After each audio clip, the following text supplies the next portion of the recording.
अस्सलामुअलैकुम, मैं तुहाडा अपना होस्ट चौधरी बाबर श्रीकांजू। तुसीं वेख रहे हो मेरा YouTube channel city news Jalalpur Battian. तो अज साडे नाल मुहम्मद अशरफ मौजूद है। इंशाल्लाह इनदे कोल एक ऐसा टैलेंट है कि तुसीं आप हैरान रह जाओगे। मुहम्मद अशरफ अपने हत्थां ते उल्टा चल के जांदा है। तो एक इन्हां तुहानूं मैं बहुत खूबसूरत इन्दा वाकया मैं तुहानूं सुनाना कि असा तो नहीं वेख्या। आंदे ने बजुर्ग साडे आंदे ने बई ये आ रहा सी जलालपुर ते उधरों बरात एक आ रही सी। ये जनाब 12 बजे सन इस किया कि इस अपना झग्गा सुत्थर कुंज के उल्टा चलना लग पिया कि बरात वाले वेख भी 12 बजे खलन। ये मोहम्मद अशरफ है जी। ये जो बरात वाला वाकया किवें करके तुसा चलाया, किवें नस्से ने? एक जंज आउंदी पई दोपहर पक्के हाँ जी जी। एक किला पूरा दूर जंज आई, मैं दूर है जंज तो। अच्छा मैं अगर टुर पे बाइया थे अच्छा टुरदा जांदा जंज सारी जान नस गई। नस गई। उन्हें की जाते भी की चीज़ है, क्यों नस्से ने? उन्हें से बला पै गई सानू। ते ये तुसी किस तरह टुरदे हो हत्थां ते या कदों दा तुसी टुरन लगे हो? इन्हें क्या होने वाल सीख लिया आपने? निक्का हुंदियां दे वल सीख ले। हाँ। तुसी इत्थे दरबार ते हुन शेख मूसा ते हुंदे माशाअल्लाह कबरां दे या इत्थे मज़ार दे तुसी रखवाली करदे हो? हाँ कर ले। ते नाल ये भी तुहाडा शुगल मिल है? जी हाँ।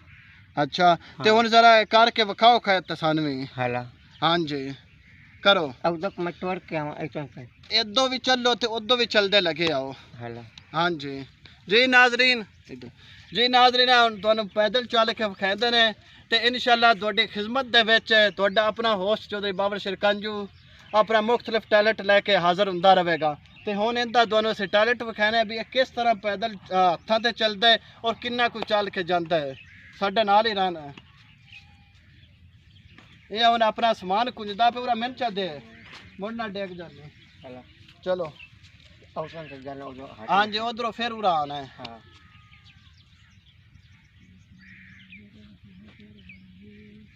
ये हुण अपने सौदा सामान कुंजदा पे। चलो मार नारा ली दा। मर गई। वेखो जी ये जनाब साडे ने मुहम्मद अशरफ साहब, इनका टैलेंट वेखो।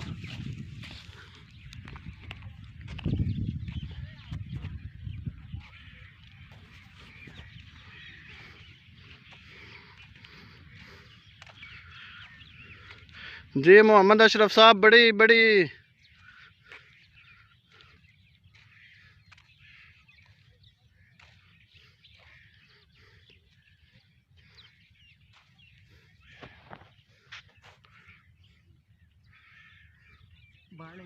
आ जाओ एवं आठे आओ आठे हो आठे हो।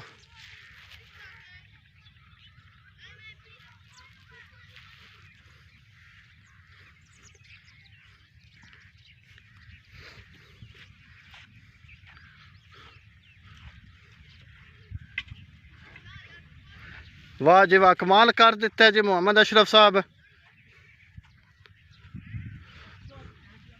मुहम्मद अशरफ अगे मोड़े जा, आ जाओ आ जाओ आ जाओ।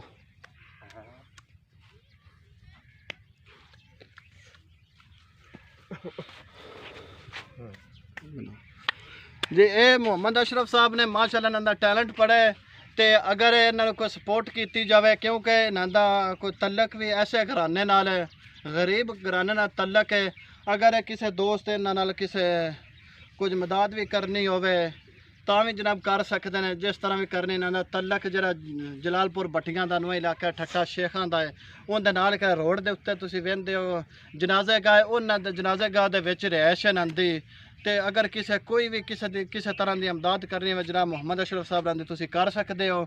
नायत ही गरीब ने, सिर्फ इत्थे कबरदान ते रह के मज़ारां ते इत्थे करके इत्थों ही नन जी कोई जमा पूंजी कोई आउंदा है अपने कबरां वास्ते नांदे देखभाली करके उन्हां कोलों जाने कि 10-20 रुपये जेह्ड़ा दिंदा है वो ले लैंदा है। तो इंदे नाल तुसीं अपने होस्ट चौधरी बाबर श्रीकांजू नूं इजाज़त दो चाहो। अल्लाह हाफिज़।